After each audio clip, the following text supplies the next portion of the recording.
Hey y'all, it's your girl Janelle Aaliyah, and I just have something really quick. Stop ignoring red flags, okay? Stop it. I know you feel like it's not that bad, or you can help them, or you want somebody real bad, so you just settle in. Stop ignoring red flags. And as I was thinking about this morning, Samson came to mind. Samson is the perfect example of ignoring red flags and suffering the consequences of it. Long story short, Samson was a man who was consecrated to God, set apart to God from birth. God gave him supernatural strength, like where he just strong, okay? And he had vowed, it was a vow for him to never cut his hair because that is where his strength lies. Well, obviously he got his strength from God, but he was to never cut his hair. And he met a woman. If you don't know the story, please get more into it because this is just a brief summary. But he met a woman whose name was Delilah. And Samson was known to fight against the Philistines and defeat them with ease, pretty much. And the Philistines wanted to know how to overcome him. Where did he get this strength from? How can we stop him from defeating us, pretty much? And so they went to this woman that he was in love with and asked her to figure out where he got his strength so that they could defeat him. Listen, y'all, okay? One, do you see how crafty the enemy is? Sometimes they say that when God wants to do something in your life, he will place people in your life. And so they say it's the same for the enemy. When he wants to do something in your life, a lot of times it'll come through a person.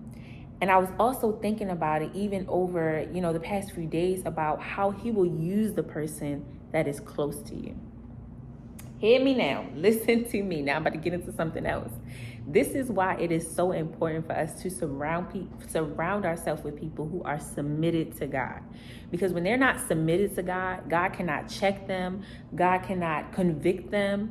They can ultimately be used by the enemy against you. Now, I feel like almost anybody can, but the difference with somebody who is submitted to God is God can check them. It might take them a week, it might take them a month, it might take them a couple days to process it with God. But when they've done you wrong, they can hear from the Lord. They're having a conversation with the Lord about it, and God will send them to apologize. God will check them.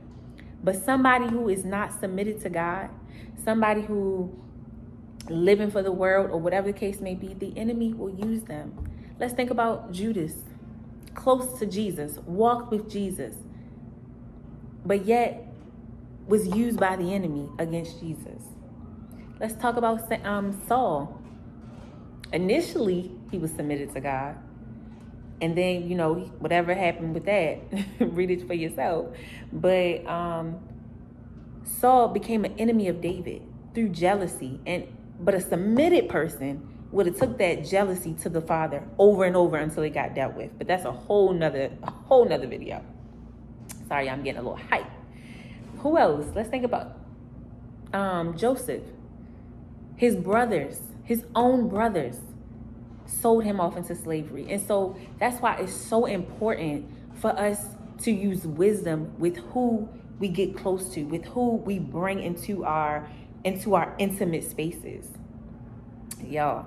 So back to Samson. So Samson, if you don't know it, his story is in the book of Judges. And so, as I was saying, Delilah, the Philistines went to her and they're pretty much using her to figure out his weakness. And so she goes to Samson and asks him, in my own words, babe, where do you sorry, I cracked myself up. But babe, where do you get your strength from? Like, what would it take for you to no longer have this strength? And so he tells her. And so she goes, and I'm just gonna make something up. I'm not even going. He says, if you put ponytails in my hair, that's gonna take away my strength. So she goes to put ponytails in his hair while he sleeps, and then calls the Philistines to come and attack him. And she wakes him up, babe, the Philistines are here to get you. and he defeats him. And so now she's like, hey, you told me if I put ponytails in your hair, that would defeat you, that would take away your strength. Why did you lie to me? Why would you lie to me? So then she's like, babe, please tell me. And once again, read it for yourself. Babe, please tell me, what can I do to make you lose your strength?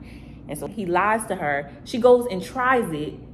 So y'all, just read it for yourself. But more of the story is, as I was listening to this, because I listened to it from my Bible, I'm like, how did he not, like, was he blind? Like, it was almost just ridiculous. You see that she is she's doing what you told her to do to defeat your strength. She's calling the Philistines to attack you, and yet you're still in her presence. Y'all, that woman continually acts a hot mess, continually tries to manipulate you, continually lies to you, and yet you're still here. You're still there because because you see the potential in them. Stop ignoring the red flags. As I listen to this Bible story play out, I just laugh because I'm like, how, Sway? Like, how did you not see that? Or did you see it and you just ignored it? Like, but that is what people do. We will see somebody having just a bunch of red flags, issues, they're not whole, just a bunch of things, and yet we will continue to deal with them. So Samson had multiple opportunities to leave this woman. He had multiple opportunities to see, hey, she's trying to set me up. But yet, he ignored them. Till one day, he eventually tells her, hey, if you cut my hair, that's going to take away my strength. She begged him and asked him day in and day out, and he got sick of it. And he like, hey, listen, if you cut my hair, my strength going to be gone. So she does it. She cuts his hair, or has the Philistines cut the hair. I gotta reread it, but cuts the hair, and the Philistines come in and they pretty much attack him. They took out his eyes, made him work for them, and his strength was gone for the time being. And once you read it, eventually his hair grows back. He gets some strength and he defeats some Philistines, and then he dies. But did you know that did not have to be his story?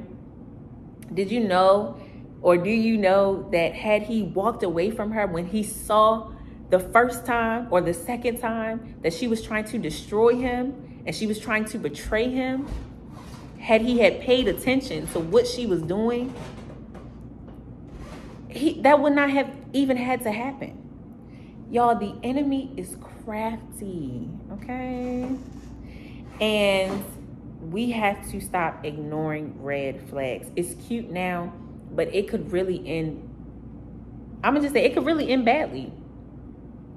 So I ain't even gonna keep going. I'm just telling y'all, we have to stop ignoring red flags. And even for myself, one day I'll be able to tell my story, my testimony. But for now, we're gonna talk about Samson.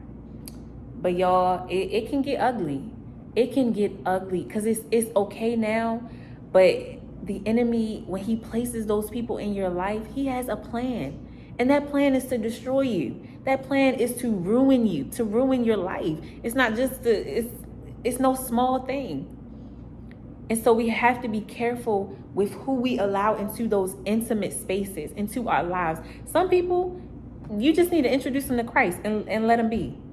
Some people, and also what I learned, honestly, is that it's really important. I hear people say, who sent you? Y'all, it's funny, but it's the truth. Who sent you into my life? What are you here for? And that's not you asking them, but that's you inquiring of God. Is this somebody I should be dating? Is this somebody I should be talking to? Because mind you, and even my apostle will say sometimes is that people come and you're meeting their representative. You're not Jesus. You're not meeting the real them yet. They are acting the best. They at the restaurant being extra polite. They opening doors. They getting real cute. You're meeting their representative. And so it might start off cute, but we need to inquire of the Lord. Who is this person? And if God say no, baby, you best to run. Listen, my apostle was just talking about sometimes you won't leave people alone or cut people off because you're scared to hurt their feelings. It's bigger than a feeling being hurt. It's bigger than that. It's about your destiny. It's about your life. We don't have time to play with people. We don't have time to allow the wrong people to remain connected to us. We just don't have time, because like I said, it looks cute, and you know, it was cute for Samson at first, but it ended in his demise. It ended in his death. It ended in him losing his eyes. Like, it's no small thing, y'all. And so please, please, please stop ignoring red flags. Stop ignoring bad behavior. Like, stop ignoring it. Because you know, the other thing is, the Bible says bad company corrupts good morals. And so as you hang out with somebody, as you make company with somebody who has all these just things going on, that can begin to corrupt you. That can begin to change you. So stop ignoring them red flags. That's all I'm gonna say about it. God bless you, and I hope you listen. Sorry, it was a little nap. And take this as a warning from the, or not even as a warning from the Lord, but as I don't know, the Lord talking to you. If you know you're dealing with somebody, whether it be in friendship, whether it be in relationship, that is clearly is a no, baby, run.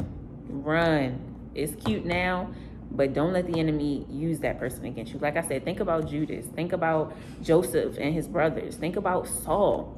Saul used to love David, but then became a whole enemy, pursuing him, trying to kill him. It is that deep, y'all. It's a Bible. It's like sometimes I'm not even gonna say we, but the Bible is the truth. Like, the Bible, these are real stories that happen to people. And so if that was what the enemy was doing then, what you think he's doing now? It just looks different. Time is just more modern, but it's the same strategies. So don't play with it. All right.